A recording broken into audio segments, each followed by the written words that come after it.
Janjoš se uključio uživo u emisiju, sina Uroša žestoko prekorio, prozivke pljušte na sve strane. Haos uživo u emisiji. U toku je emisija Narod pita. Voditeljka Ivana Šopić ugostila je Uroša Stanića i Nenada Macanovića bebicu. Janjoše, da li si ispratio kako Uroš izgleda u svom spotu, upitala je Ivana.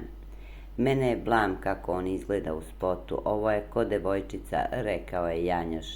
Ti si jedna ništarija, sram te bilo, rekao je Uroš. Mene je blam ko mi je sin, ma sram ga bilo, rekao je Janjoš. Voleo bih da sam upoznao svog oca na vreme, da ne mislim o nekim stvarima, ja sam neka muškarčina, a oni dve devojčice pokazali su neke stvari, vidjet ćemo klipove, rekla je Caca. Šta mene briga da li Milena misli da su gledaoci ološi ili ne, upitao je Uroš. Kako gleda bebica na odnos Teodore i Filipa, glasilo je pitanje s Instagrama.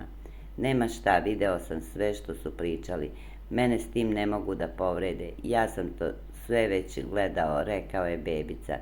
Kako očekuješ njegov ulazak, upitala Ivana. Mislim da će on zamisliti taktiku koju drži trenutno, ali ništa od toga, rekao je bebica. Moram da kažem da Anđela neće opstati sa Gastosom i da će ona s nekim drugim završiti u vezi, rekao je bebica.